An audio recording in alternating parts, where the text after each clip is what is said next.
नमस्कार, good morning,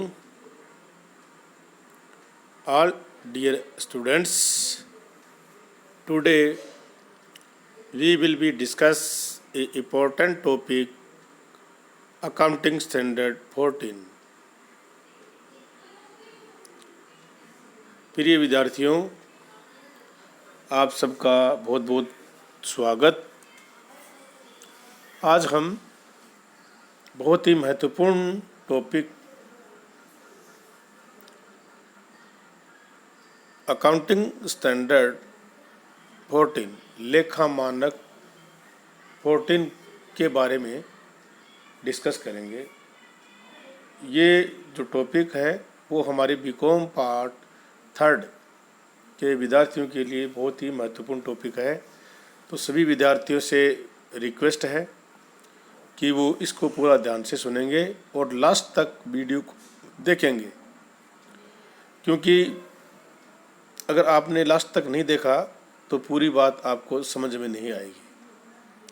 इसलिए जो आपको बातें अच्छी लगती हैं उनको नोट कीजिए और वीडियो को लास्ट तक देखें, ताकि आपको एग्जामिनेशन में इससे संबंधी कोई क्वेश्चन आता है तो आपको इसमें हल करने में आसानी रहेगी।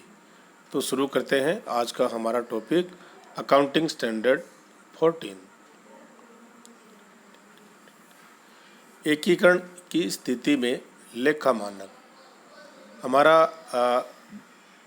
जब एक कंपनी जो वर्तमान में संचालित है उस कंपनी को बंद करके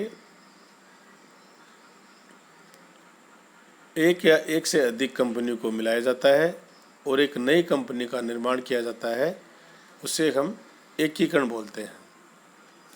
तो एकीकरण की स्थिति में हम लेखा किस प्रकार करेंगे, उसके लिए लेखा मानक अकाउंटिंग स्टैंडर्ड 14 है।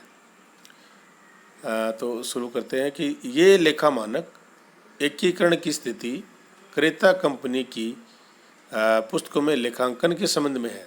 जो एकीकरण 14 है अकाउंटिंग स्टैंडर्ड, ये स्टैंडर्ड एकीकरण की स्थिति में क्रेता कंपनी की पुस्तकों में लेखा किस प्रकार किया जाएगा उसके संबंध में है। ये लेखा मानक एक कंपनी द्वारा दूसरी कंपनी के अंश प्राप्त करने या अंशों को क्रय करने की स्थिति तथा अधिकृत कंपनी का विघटन या समापन न होने और उसका अलग अस्तित्व बने रहने की स्थिति में लागू नहीं होगा। इट मीन्स अगर एकीकरण का लेखा अकाउंटिंग स्टैंडर्ड है वो तभी लागू होगा जब या तो कंपनी का जो अधिकृत कंपनी है उसको विघटित कर दिया जाए या उसका समापन कर दिया जाए। अगर ये दोनों स्थिति नहीं होती है और उसका अस्तित्व है वो अलग बना रहता है तो अकाउंटिंग स्टैंडर्ड 14 लागू नहीं होता है। इसलिए ज़रूरी है कि उनका विघटन होना चाहिए, जो वर्तमान में कंपनी चल रही है, या उसका समापन होना चाहिए। अलग अस्तित्व होने पर यह लेखा मानक लागू नहीं होता है।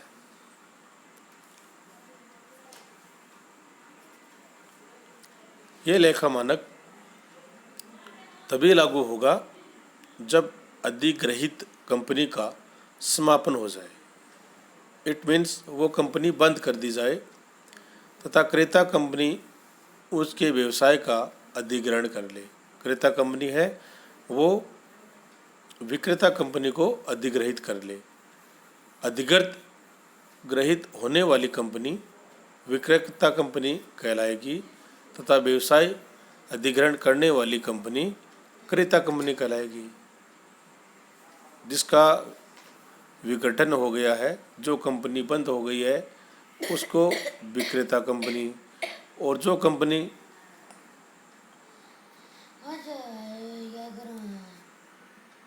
व्यापार को क्रय करती है उसे क्रेता कंपनी कहते हैं।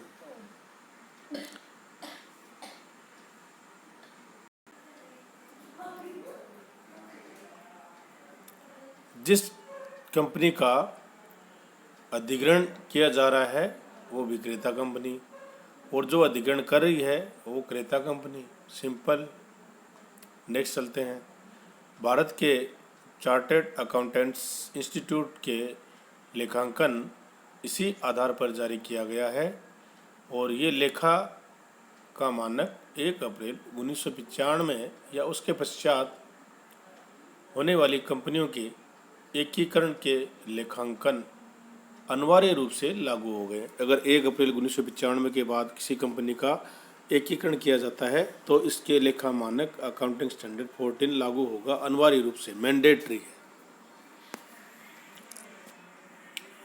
अब देखिए एकीकरण में लेखांकन कैसे करते हैं। एकीकरण के लिए लेखांकन, ये लेखा मानक 1 अप्रैल 1995 या इसके पश्चात होने वाली कंपनियों के एकीकरण के लेखांकन पर अनिवार्य रूप से लागू हो गया है। इस लेखा मानक के प्रमुख बिंदु इस प्रकार हैं। कंपनियों का एकीकरण 2 प्रकार का हो सकता है, विलय प्रकृति का एकीकरण और क्रय प्रकृति का एकीकरण। आज हम विलय प्रकृति के एकीकरण के बारे में अध्ययन करेंगे। क्रय प्रकृति के बारे में नेक्स्ट टॉपिक में बातचीत करेंगे। तो 2 प्रकार का हो गया एकीकरण, विलय प्रकृति और क्रय प्रकृति। अब देखते हैं विलय प्रकृति का एकीकरण कैसा होता है। विलय प्रकृति का एकीकरण ऐसा एकीकरण जो निम्नलिखित शर्तों को पूरा करता है, विलय प्रकृति का एकीकरण कहलाता है। ये जो कंडीशंस है उनको आप पूरा करते हैं तब तो विलय प्रकृति का एकीकरण होता है, अन्यथा वो क्रय प्रकृति का एकीकरण माना जाता है।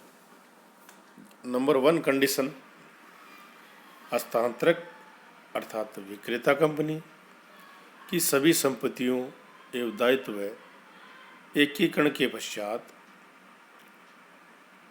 हस्तांतरित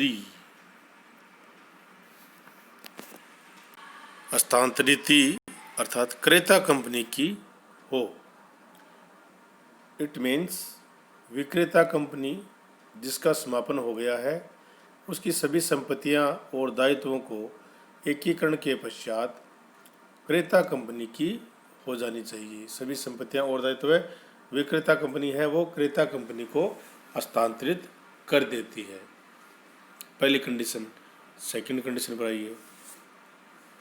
हस्तांतरक कंपनी के सममूल्य के आधार पर पूंजी के कम से कम 90% इक्विटी अंशधारी, कितने? कम से कम 90%, जिसमें हस्तांतरण कंपनी या उसकी सहायक कंपनी या उसकी नामांकित कंपनियों द्वारा एकीकरण के तुरंत पूर्व स्थान तक कंपनियों में पहले से धारित इक्विटी अंशों के अलावा, अगर ये तीनों प्रकार की कंपनियों ने पहले से कोई अंश ले रखे हैं तो उसके अलावा अंश है उसका 90% उसको हस्तांतरित होना चाहिए, जिसमें सहायक कंपनी, उसकी नामांकित कंपनी के तुरंत पूर्व स्थान तक कंपनी में पहले से धारित इक्विटी अंशों के अलावा एकीकरण के परिणाम स्वरूप हस्तांतरित कंपनी में इक्विटी अंश के धारक हो जाते हैं। अब इसको एक उदाहरण से समझते हैं। उदाहरण ये है कि बी कंपनी की पूंजी 20,000 इक्विटी अंश और 10 रुपये प्रति अंश वाले हैं।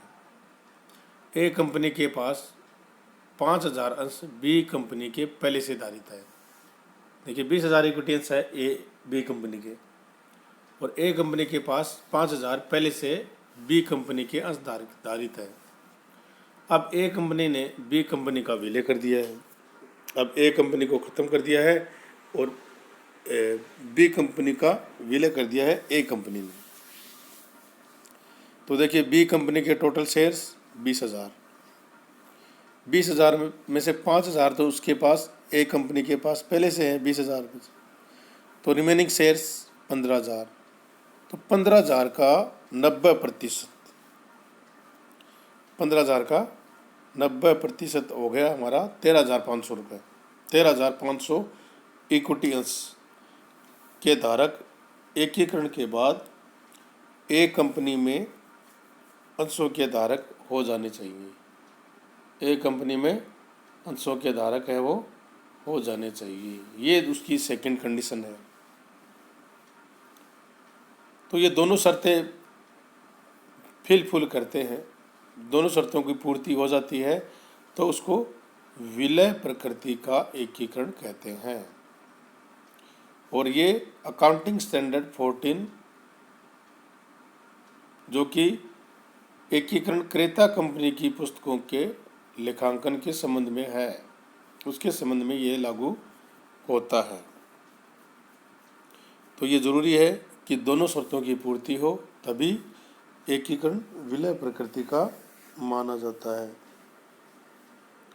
इसका अलावा 3 कंडीशंस और हैं जिनकी पूर्ति भी होनी चाहिए। जैसे हस्तांतरण कंपनी के ऐसे अंशधारी जो हस्तांतरित कंपनी के इक्विटी अंशधारी बनने को सहमत हो गए हैं को हस्तांतरित कंपनी द्वारा केवल इक्विटी अंशों का ही निर्गमन हो।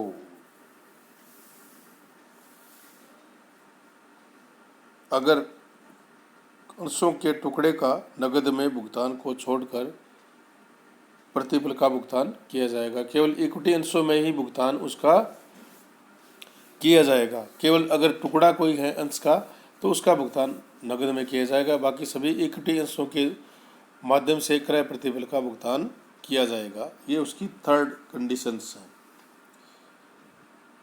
4 नंबर की कंडीशन है कि एकीकरण के पश्चात हस्तांतरण कंपनी का व्यवसाय हस्तांतरित कंपनी द्वारा किया जाएगा। जो व्यवसाय विक्रेता कंपनी का जो व्यवसाय है उस व्यवसाय को अब क्रेता कंपनी द्वारा संचालित किया जाएगा।